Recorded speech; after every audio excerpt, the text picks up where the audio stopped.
യേശുക്രിസ്തുവിൻ്റെ ജനനം ആഘോഷിക്കുന്ന നമുക്ക് 2000 വർഷങ്ങൾ പിറകിലോട്ട് പോയാലോ? അതെ, അന്ന് ബെത്ലഹേമിലെ ഗോശാലയിൽ പിറന്ന ഉണ്ണി യേശുവിൻ്റെ ജനനം നമുക്കൊന്ന് കണ്ടു നോക്കാം. നസ്രത്ത് എന്ന ഗലീല പട്ടണത്തിൽ ദാവീദ് ഗൃഹത്തിലുള്ള യോസഫ് എന്നൊരു പുരുഷന് വിവാഹം നിശ്ചയിച്ചിരുന്ന കന്യകയുടെ അടുക്കൽ അയച്ചു.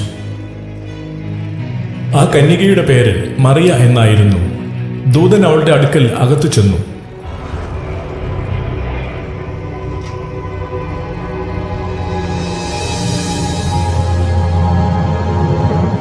കൃപ നിറഞ്ഞവളെ സ്വസ്തി, കർത്താവ് നിന്നോടുകൂടെ. മറിയമേ, നീ ഭയപ്പെടേണ്ട, ദൈവസന്നിധിയിൽ നീ കൃപ കണ്ടെത്തിയിരിക്കുന്നു. നീ ഗർഭം ധരിച്ച് ഒരു പുത്രനെ പ്രസവിക്കും. നീ അവന് യേശു എന്ന് പേരിടണം. ഇതെങ്ങനെ സംഭവിക്കും? ഞാൻ പുരുഷനെ അറിയുന്നില്ലല്ലോ. പരിശുദ്ധാത്മാവ് നിന്റെ മേൽ വരും. അത്യുന്നതന്റെ ശക്തി നിന്റെ മേൽ ആവസിക്കും. ആകയാൽ ജനിക്കാൻ പോകുന്ന ശിശു പരിശുദ്ധൻ, ദൈവപുത്രൻ എന്ന് വിളിക്കപ്പെടും. ഇതാ, നിന്റെ ചാർച്ചക്കാരി വൃദ്ധയായ എലിസബത്തും ഗർഭം ധരിച്ചിരിക്കുന്നു. വന്ധ്യയെന്ന് പറഞ്ഞിരുന്ന അവൾക്ക് ഇത് 6-ാം മാസമാണ്. ദൈവത്തിന് ഒന്നും അസാധ്യമല്ല. ഇതാ കർത്താവിന്റെ ദാസി, നിന്റെ വാക്ക് എന്നിൽ നിറവേറും. കർത്താവിന്റെ ദൂതൻ യോസേഫിന് സ്വപ്നത്തിൽ പ്രത്യക്ഷനായി. ദാവീദിന്റെ പുത്രനായ ജോസഫ്, മറിയത്തെ ഭാര്യയായി സ്വീകരിക്കാൻ നീ ശങ്കിക്കേണ്ട. അവൾ ഗർഭം ധരിച്ചിരിക്കുന്നത് പരിശുദ്ധാത്മാവിൽ നിന്നാണ്. അവൾ ഒരു പുത്രനെ പ്രസവിക്കും. നീ അവന് യേശു എന്ന് പേരിടണം.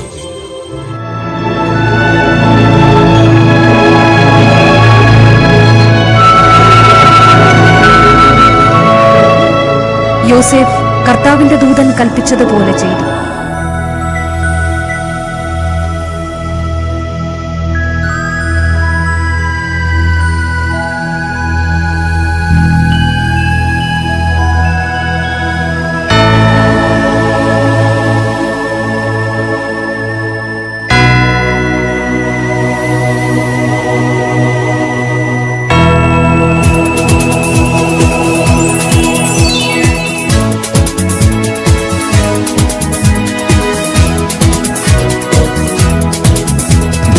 പിറക്കുന്നു മനുഷ്യനായി ബത്ലഹേമിൽ, മഞ്ഞു പെയ്യുന്ന മലമടത്തിൽ.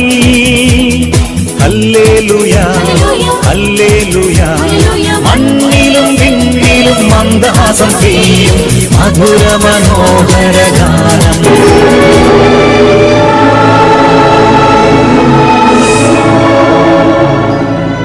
ഹെരോദ രാജാവിന്റെ കാലത്ത് യേശു യഹൂദിയയിലെ ബേത്ലഹേമിൽ ജനിച്ച ശേഷം കിഴക്ക് നിന്ന് വിദ്വാൻമാരെത്തി.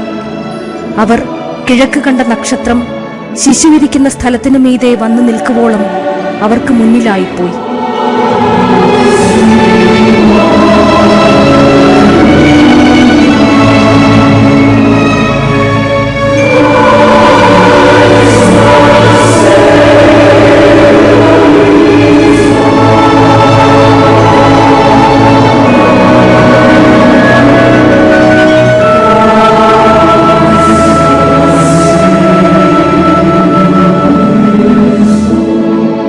ചെന്ന് ശിശുവിനെ അമ്മയായ മറിയയോടുകൂടെ കണ്ടു. വീണ് അവനെ നമസ്കരിച്ചു.